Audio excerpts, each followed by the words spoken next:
UP में कौशाम्बी के बाद गोंडा, गोंडा के बाद अब बहराइच, दुर्गा यात्रा में जिस तरह से हिंसा हो रही है, कहीं न कहीं अब राजनीति इस पे गर्म हो गई है। हमारे साथ भाजपा के जो पूर्व सांसद हैं सुब्रत पाठक मौजूद हैं यहाँ पर। आज बहराइच में काफ़ी ज़्यादा हिंसा हो रही है, वहाँ पर एडीजे जो एसटीएफ की उनको उतरना पड़ा, पिस्टल लेके उनका एक वीडियो वायरल भी हो रहा है। तो इसके पीछे क्या चल रहा है?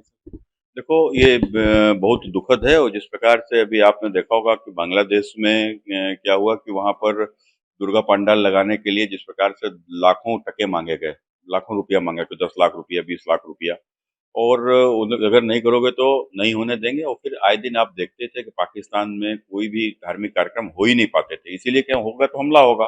बांग्लादेश में होने नहीं दे रहे हैं और हिंदुस्तान में भी कहीं ना कहीं यही जो जो परिस्थितियां बांग्ला जो बंगाल में है, बंगाल में भी इस प्रकार के कार्यक्रमों पर कहीं न पथराव होते हैं, हम सभी लोग देखते हैं।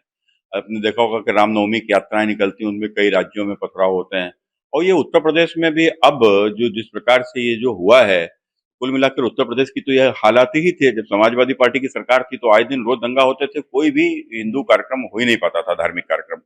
लेकिन अब इस सरकार में भी यह सब होना तो ये दर्शा रहा है कि जिस प्रकार से अभी लोकसभा के चुनाव में कहीं न कहीं समाजवादी पार्टी को जो ताकत मिली है, उस ताकत के कारण से एक विशेष कट्टरपंथी कौम, क्योंकि उनको पूरी तरीके से संरक्षण राहुल गांधी का है, वो संसद में खड़े होकर हिंदुओं को हिंसक बताते हैं, अखिलेश यादव को पूरा समर्थन है और शायद इसी कारण से वो मनबड़ हो गए हैं।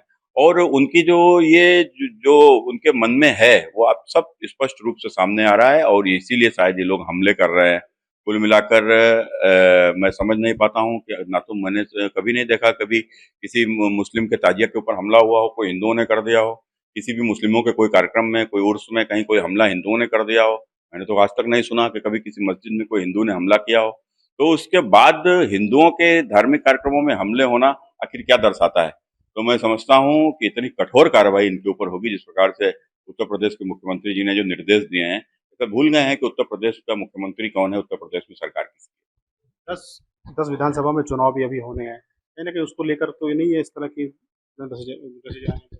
देखो इसका चुनाव-उनाव से कोई लेना-देना नहीं। मैंने फिर कहा कि जब राहुल गांधी विपक्ष के नेता संसद में खड़े होकर हिंदुओं को हिंसक कहेंगे और कहीं न कहीं उकसाएंगे विशेष वर्ग को, और अखिलेश यादव विशेष वर्ग को उकसाएंगे, समाजवादी पार्टी पूरी विशेष वर्ग को उकसाएगी, मुस्लिम बलात्कारी है ये तो उसको उसके डीएनए की जांच की मांग होगी। तो ये सब जब होगा तो निश्चित रूप से उनके, मैंने कहा, मनमड़ हैं और ये जिहादी हैं और ये मूर्ति पूजा के विरोधी हैं।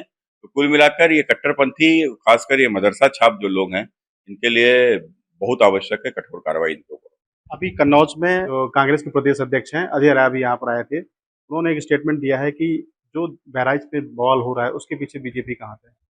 देखो उसके पीछे बीजेपी का हाल, बीजेपी अपने ही कार्यक्रम में गड़बड़ करेगी क्या? तो कुल मिलाकर अजय राय इसके लिए दोषी हैं, अजय राय की पार्टी दोषी है, राहुल गांधी दोषी है, अखिलेश यादव दोषी है। नहीं तो मैंने फिर कहा कि अब बताओ मुझे कि कभी कोई ताजिया के जुलूस के ऊपर हमला हुआ? अगर हमला होगा तो भाजपा वाले हमला ताजिया के जुलूस पे करेंगे, ना कि नवदुर्गा के यात्रा के ऊपर हमला करेंगे। भाजपा वाले अगर हमला करेंगे तो भाजपा वाले मस्जिद में हमला करेंगे कि मंदिर में हमला कर देंगे। तो आखिर मंदिरों में हमला करने वाले यही लोग क्यों हैं? क्यों टोपी लगाकर आते हैं ये लोग? तो कुल मिलाकर ये इस प्रकार की हरकतें जो होती हैं, क्या भाजपा वाले कर रहे हैं? ये सब देख रहे हैं, सब लोग जानते हैं कौन कर रहा है, किस प्रकार से बंगाल में कौन कर रहा है। भाजपा वाले हैं क्या? या वो बांग्लादेश में जो हो रहा है वहां तो भाजपा वाले हैं क्या? वहां तो भाजपा है भी नहीं, ना भाजपा है ना आरएसएस है, तो फिर वहां क्यों हो रहा है? एक ये कहीं ना कहीं एक